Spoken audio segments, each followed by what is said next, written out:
So I want to talk about overcoming procrastination during your PhD. So if you don't know me, I am Professor Dave Massack. I'm Associate Professor of Innovation Strategy and Entrepreneurship, and I created this whole reciprocity project to give back as much as I possibly can. There's so many people help me out that I wanted to pay the favor forward to help you out as much as I possibly can. So procrastination is the sort of feeling where you don't want to put in the work that you think that you should be putting in. And I want to tell you this right now. I actually think procrastination is good. That means that your body is telling you two things. Slow down, really think about what you're doing. Take a moment to think about all the things that are going on. And the other thing is that it really gets you to process the world that's going around you.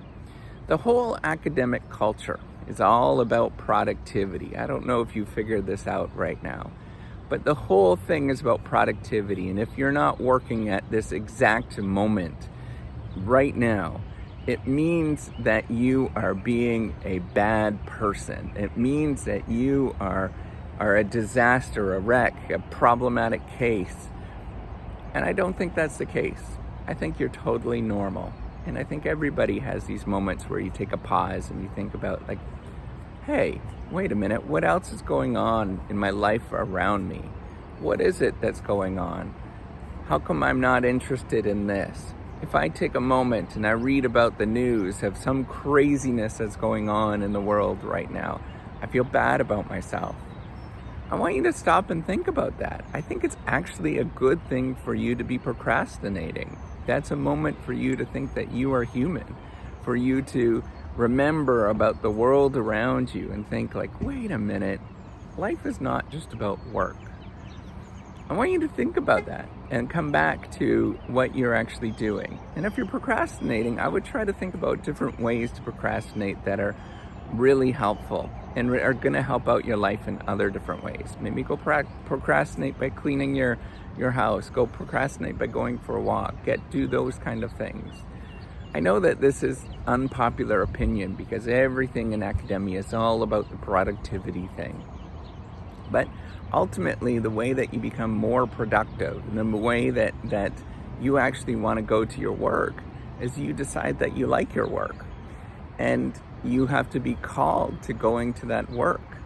So if you're procrastinating because you feel guilty or you're procrastinating because you don't like what you're doing, I think you really need to evaluate what you're doing. And there's often moments where I feel like procrastinating. I take those moments, I go for a walk.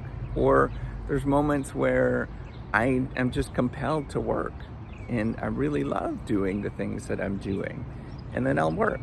But I think you need to sort of tease those apart and remove the guilt that you feel and the anxiety that you feel from taking a moment off and looking at the world around you. Going and grabbing a cup of coffee or going for a walk is not procrastinating in any sort of way. It means that you are human. And I think you need to take a step back and really think about this. There's nothing wrong with a little bit of procrastination every once in a while. That's a perfectly good thing. The way that it's framed, the way that it's culturally discussed, it's like a bad thing, right? You're thinking of procrastination as the default is that I should be working and I should be focusing on this thing. Wait a minute. Who's made up that rule? What is that about? What does that actually mean? And the moments, so the creative endeavor is not like any other endeavor. It's not like you just put in the constant amount of work and everything comes together and it becomes like this big thing, right? That's not how it works. You're not shoveling a hole and digging a hole. It means what you have to do to create creative endeavor is take pauses every once in a while and think about something. And when your mind stops and you procrastinate and you actually do the thing that your mind is telling you to do and take that time off, you come up with a lot of insight. You always get those eureka moments when your mind is rested and you're doing things that you wouldn't possibly be doing right now if you're focusing on work.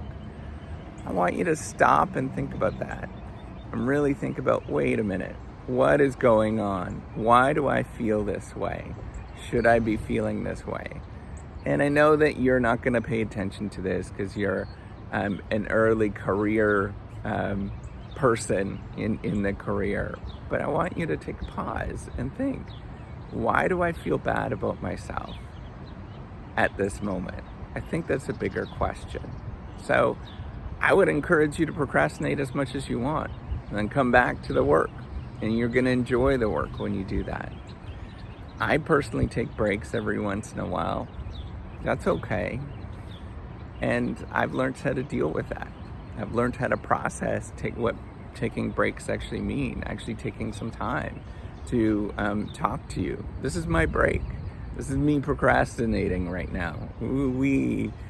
But I'm doing other things that actually help out the world in different ways. And I hope you do too. So remember to procrastinate as much as you would like, and then come back to your work and do a good job when you're working. But then take those breaks every once in a while as well. All right, take care and have a wonderful day. Bye-bye.